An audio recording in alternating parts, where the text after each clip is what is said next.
Hello students, this is Aisha. We are going to start chapter number 7 of ICT IGCSE, that is the system life cycle. The system life cycle has different phases just like analysis phase, design phase, development and testing phase, implementation phase, documentation and evaluation phase. So we will study all this step by step. Basically system life cycle has different approaches, so we will go for waterfall model. In waterfall model you have to do these steps in the sequence. First of all you have to do requirements, analysis, design, coding, testing and then acceptance. In each phase if you find any ambiguity or you want to do any improvement, you have to go back and do improvements. So in waterfall model you have to do this in this sequence. Let's start with the first phase. First phase is analysis phase. All these phases are very important and it should be in the sequence. Analysis phase, you have input, processed and output data are identified.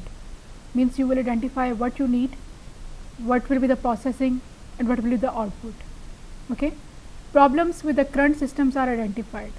Current systems means, for example, if you are currently working with a manual system and you want to upgrade it to the computerized system, or you are already working with a computerized system but you want to upgrade that one. So you will identify the problems with the current system. So what problems you are facing currently. Third, user requirements are identified. So what is the requirement of the user? Actually what is required, then what you are going to make. Next, requirement specifications. Specifications like limitations and expectations. This for example, my software will do this, but my software is not capable of doing this. Limitations mean, for example, it is working on this browser but it will not work on the other browser. Okay, so you will find out the limitation and the expectations. What will be the output? Different techniques are used to analyze the current system. How you will analyze the current system? There are 4 techniques: observation, interview, questionnaire and collecting documents. Observation, interview, questionnaire and collecting documents. So how you will do all that? First of all, observation, analyst will observe the current system to find out the way of working. Means you are just observing. As a programmer you are just observing as an analyst, not a programmer. As an analyst you are just observing how they are working. Okay, you are not talking to anyone, you are just observing them. So what is the advantages of this technique? Reliable information, means you observed yourself, you are not relying on any other one.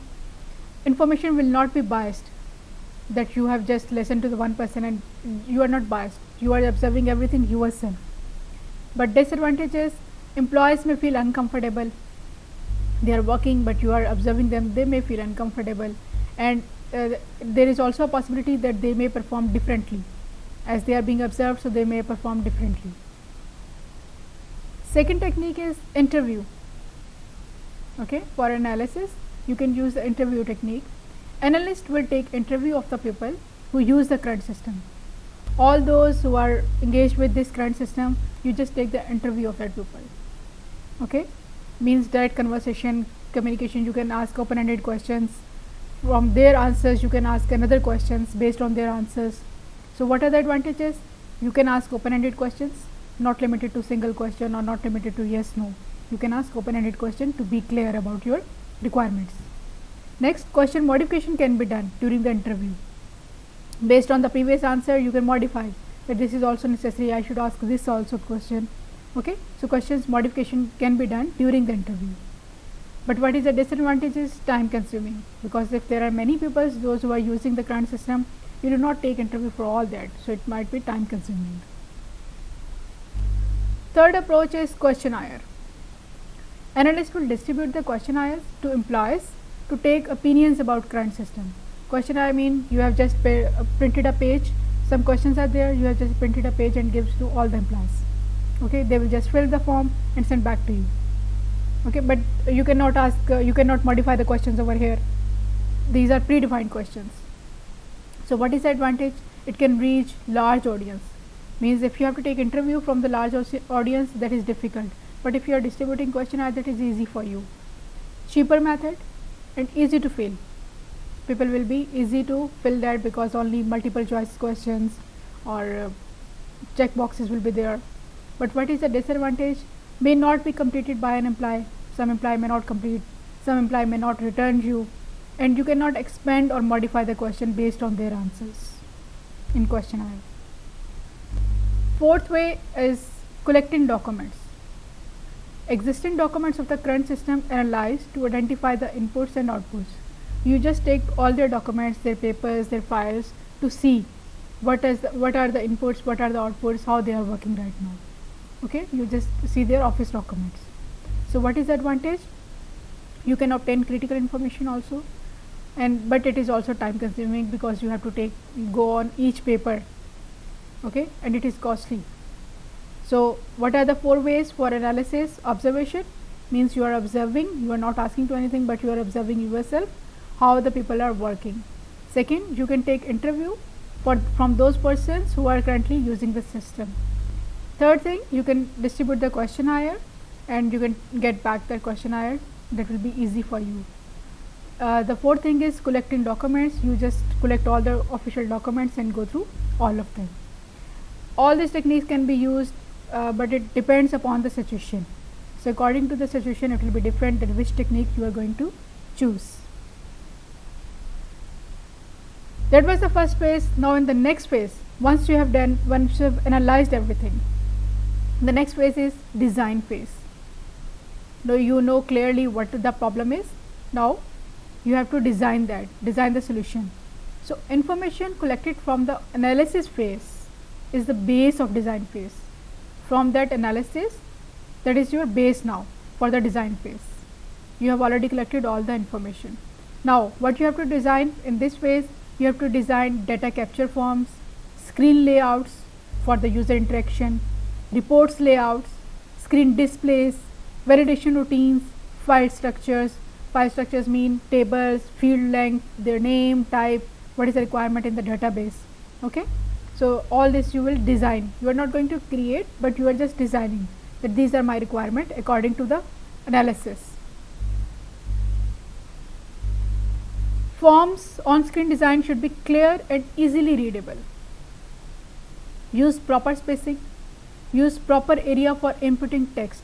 For example, for the name, you may just need this much area, but for the address, you need bigger area as compared to the name. Okay, so you should take care about the fields. Use drop down list to select the multiple options, to select the options from the multiple options. Okay, you can use drop down list. Use radio buttons if you have any, for example, gender, male, female, no need to type that one, you can use radio buttons. Use check boxes like this. If you have multiple options, then use check boxes. If you have single option, then use radio button. Okay, use navigation buttons like this for next slide, next screen, previous screen, home page. For all this you need buttons. Make it as easy as you can so that you could not find difficulty. Even the user who is entering the data could not find any difficulty. And there must be less text boxes over there, because as many typing boxes will be there are more chances of error. Okay, so be clear and design it properly. Then in design phase again, we have file structure should be properly designed. File structures, what fields you required, what tables you required, what will be the relation between the different tables. Okay, create database and clearly define tables required and relationship between tables. Relationship between tables, for example, just giving an example of a student and the classes, or the teacher and the classes. So teacher should be related to all the classes which he or she is assigned. Okay, and students should be related to the class or grades. So all these should be related to each other, depend upon your requirement.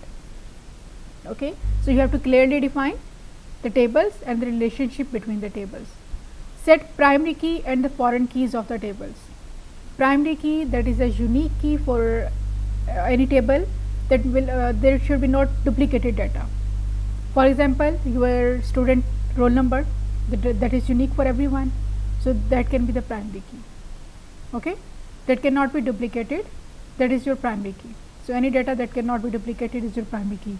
For example, name cannot be. Why? Because two students can have same name.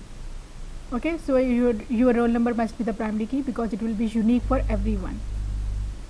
Then foreign key Foreign key is the primary key but used in as another table as a foreign key, as a secondary key.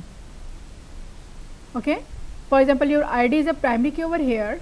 In the student table, your student roll number is the primary key, but in the class table it can be used as a foreign key. So foreign key must be a primary key of any other table. Okay, set types of data.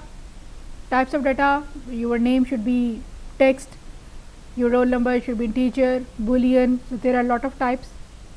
Just giving few examples over here.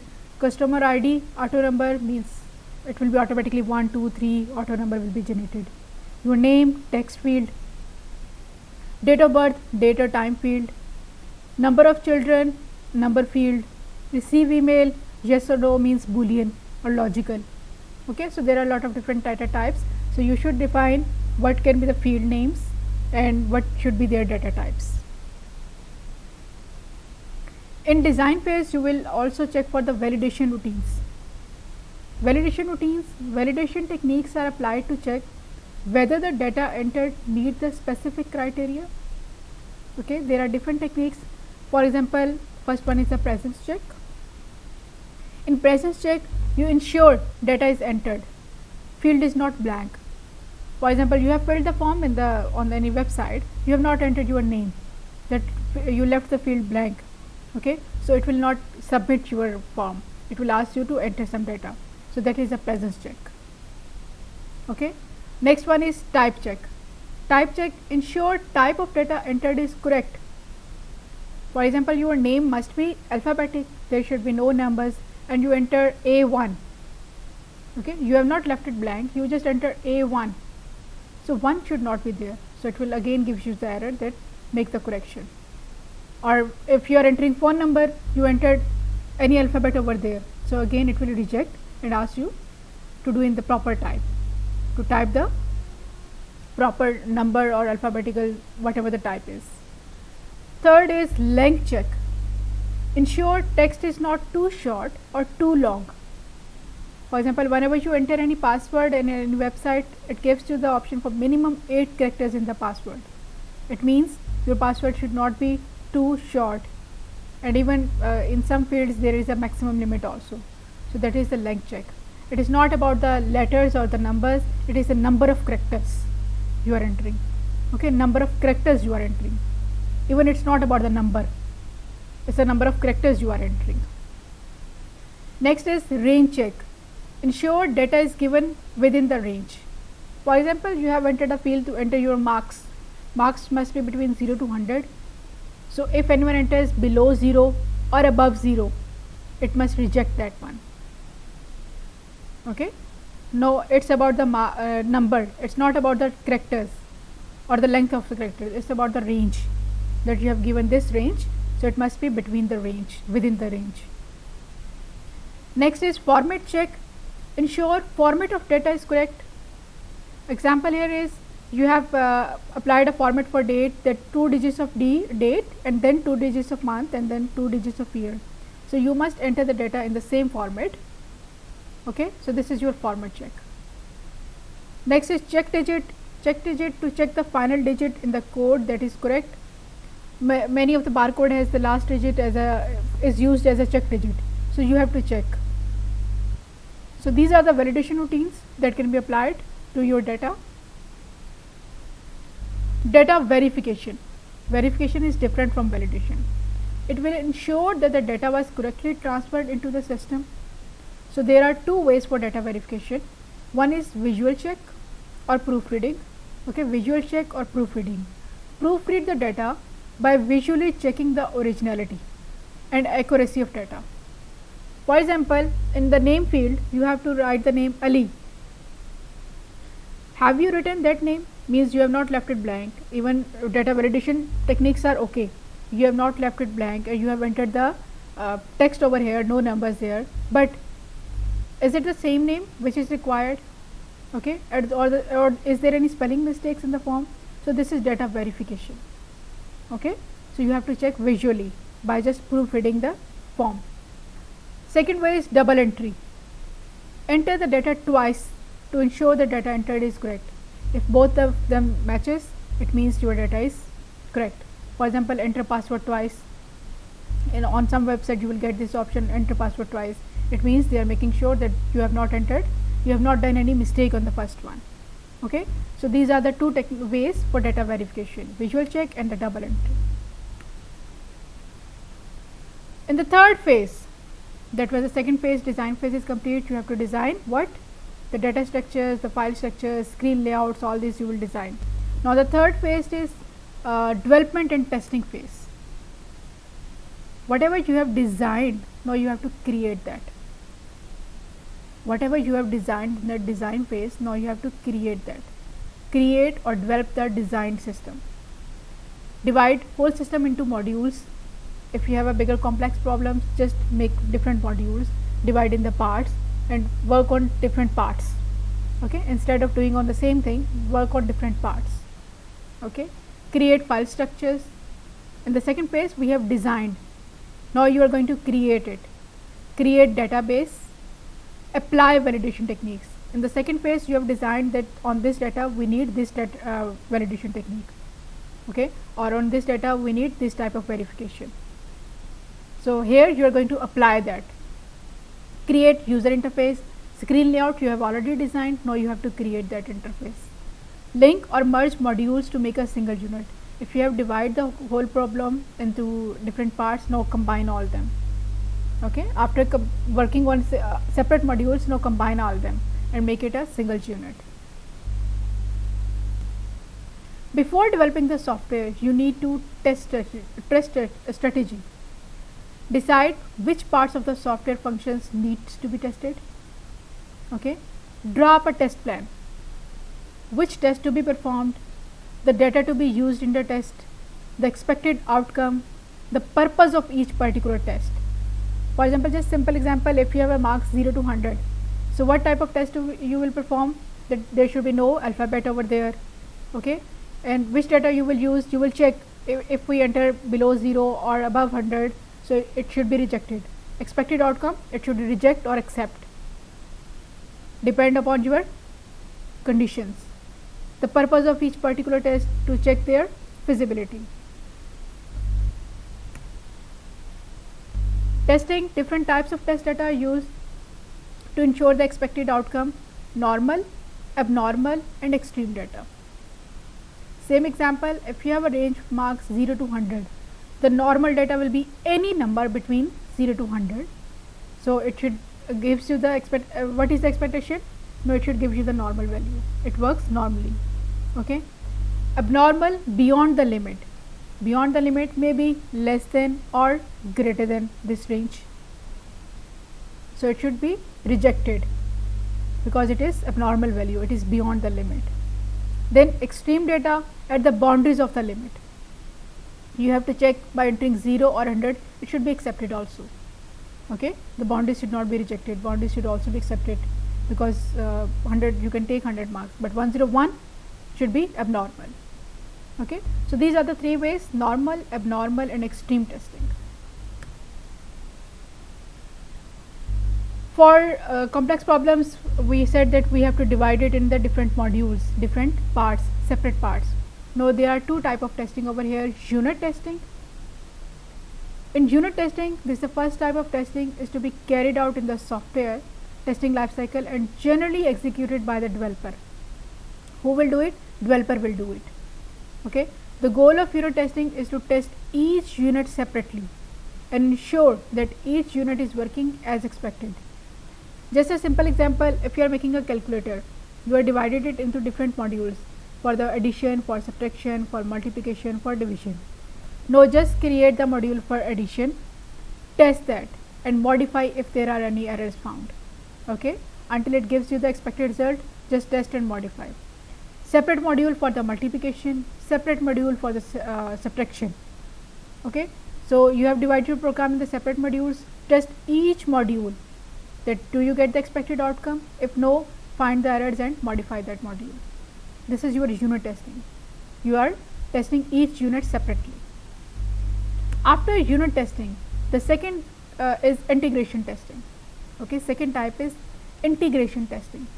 Now this is a type of testing to check if different modules are working as expected even after integrating each other. Means now you are working on the different modules, as the same example I will give you for addition, multiplication. Now you have to add them all in a single unit. Just make it a single unit and then check if you make it a single unit, there is no problem during the integration, during their merging. Okay, now you have merged all that, so you should check the integration is okay, your flow is okay. It checks the overall flow of the application after the integration of different modules. So all the modules are now combined, and now check all the modules if they are working properly after combination. The fourth phase is implementation phase. In the system life cycle, fourth phase is implementation. You have planned, you have designed, you have developed that and checked it. Now implement. Implementation, you have developed everything, now it's time to deliver. When the system has been produced and thoroughly tested, it then has to be implemented into the client organization. Okay, these are the methods for implementing system. 4 methods: direct changeover, parallel running, phased implementation and pilot implementation. Let's discuss all of these one by one. First implementation phase is direct changeover. The existing system is stopped and replaced by the new system immediately. Let's suppose they were working as a manual system, not a computerized system. Now you have computerized system, integrated, tested, everything is done. Now what they will do, immediately replace the old system, means replace the manual system and start doing the new system, start on the computerized system. Okay, immediately you just replace the existing system and started working on the new system. Okay, the data that was inputted in the existing system, let's suppose they were entering the data on the papers, now they will input in the computer system. Okay, less chances of error as system is already tested, as you have designed properly and you have tested it properly even after integration, so there are less chances of error. Costs are reduced, no data duplications, means you are not entering in the paper as well or in the computer as well, only one single input is there, so no data duplication. Disadvantage: if new system fails, then old system is no longer available. If in case either you have already tested, but if in case that new system fails, you don't have any option to use that old system because you have immediately replaced that one. So that is the disadvantage of direct changeover. Need time to provide training. Definitely all staff is not familiar with the old one, so they need time to provide the training. They should be trained to use the new system. Second way is parallel running. Second way for implementation is parallel running. The existing and new system work together for a period of time until the new system fully takes over. Okay, you are just currently working with the old system as well as the new system. As you are fully take over the new system, then you will replace the old one, not immediately as in the direct changeover. Data is inputted in both systems while they are running at the same times. Mean until the staff is not fully trained, you are entering the data on the manually also and on the computer also, until you will get the full training. Okay, now you are fully agree or satisfied with this new system, then you can replace the old system. If new system fails, then old system is still available.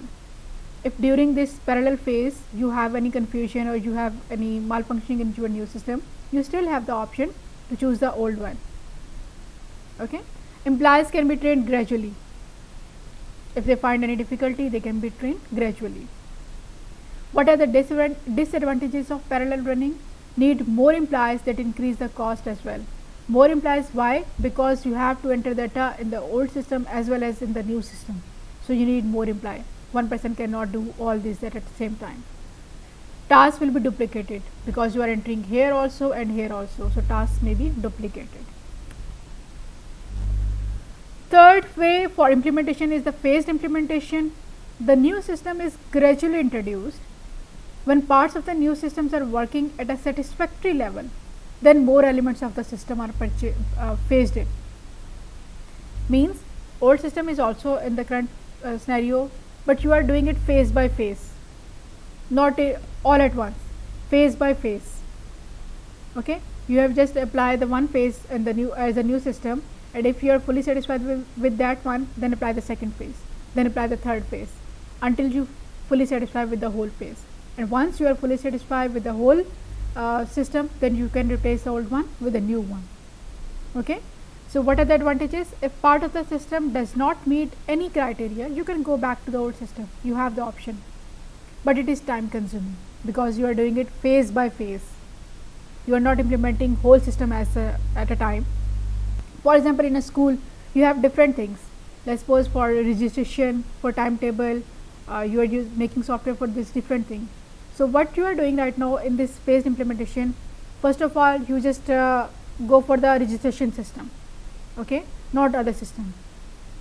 After you are fully satisfied with that, then add the second part also, timetable system, okay, then any other homework assignment system. Then phase by phase you are adding that. It requires more training session. For each phase you need to be trained, you need to train the employees. The last way for implementation is pilot running. The new system is piloted, means trial in one part or department of an organization. If the pilot is successful, then it will be implemented across all the departments. Let's suppose your school has multiple branches in different cities. What you are going to do, you are going to implement this new system in one branch only. You are not dividing the system, but you are just applying it on a single branch only. Once you are fully aware of that, fully successful, that it is working okay with the one branch, then you can apply it to all other branches also. Okay, here you are not dividing the software, but your organization only in one department you are just applying this. After that, if you are fully successful, then you have to apply in multiple branches. So what is the advantages? If new system does not meet any criteria, only one department is affected because you have not fully implemented. Train only one department, then they can train others also. So you give training to the one department, then they can also give training to others department. This is time consuming because you have to train all the departments, and department by department you are implementing, so this is time consuming. It could be delayed if modification required. Okay, so it depends upon your requirements which phase you will choose, which way of implementation you will choose, depends upon your requirements.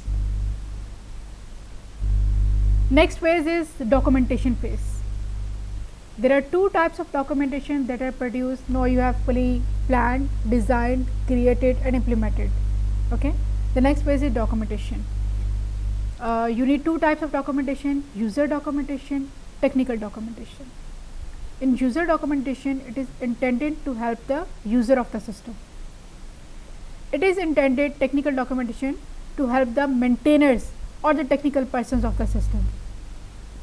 It is not necessary that if you have designed the system for any factory or one office or one school, and you are going to maintain all time, maybe some other technical person will need that. Okay, so technical documentation is for the maintainers and the technical persons, and user documentation is for the users of the system who is going to use that system. So what should be in the user documentation? In the user documentation, there must be the list of minimum hardware and the software requirement. Suppose GB requirement, processor requirement, so there must be a minimum hardware and the software requirement to use that system. How to install the system, how to start and stop the systems, how to use the features of the system, all must be clearly defined. Screenshots showing the system in typical use, example inputs and outputs. If you will give this input, then you will get this output. Screenshots will be there. Explanations of any error message that might be shown, troubleshooting guide and frequently asked questions. So it must be easy to read, the language should be easy to understand, okay, and all the related items with that user needs should be there. List of minimum hardware and software requirement, how to install, how to use the features, what will be the inputs, what is the meaning of this error message, how can you troubleshoot, and the frequently asked question. On the other hand, what should be included in the technical documentation? It must be different from the user. List of minimum hardware and software. This should be included in both in user as well as technical documentation. What is the purpose of the system? What are the limitations of the system? Means what it cannot do.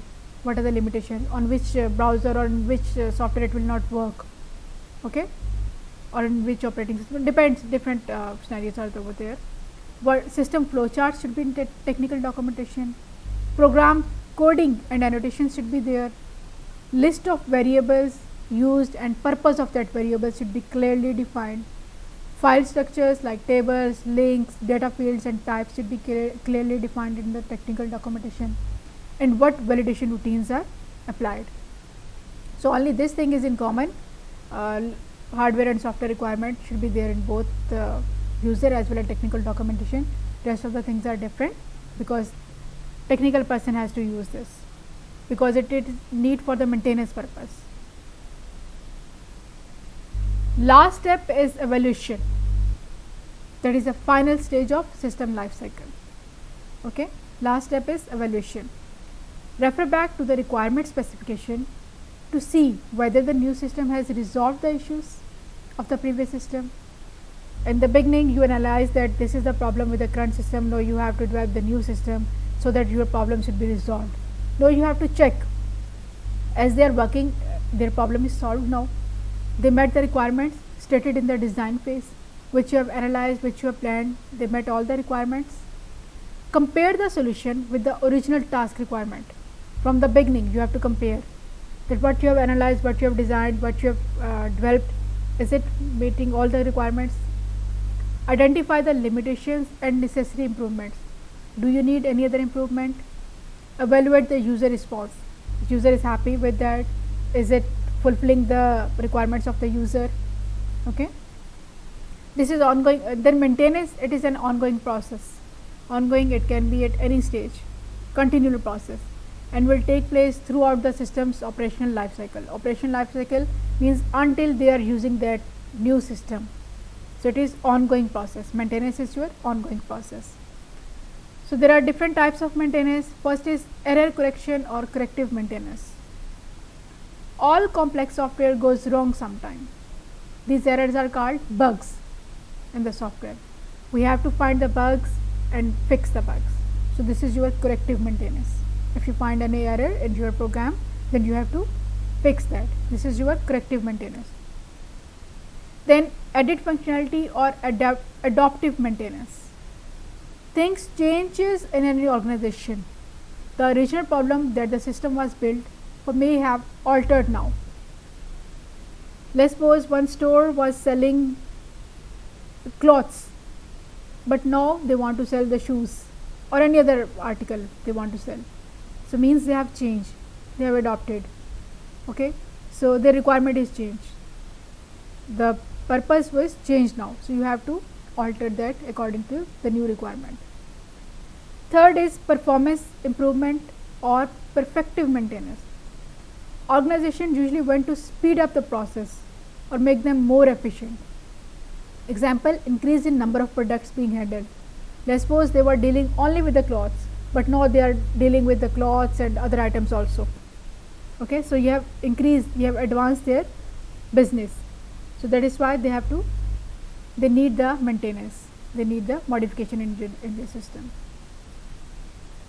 That is all for the whole system life cycle. Just a summary, we have analysis phase, and in analysis phase we can do questionnaire or an observation, interview. Design phase, you have to design the screen layouts, you have to design the fields. Development and testing phase, whatever you have designed, you have to create that and test that, do unit testing and integrated testing.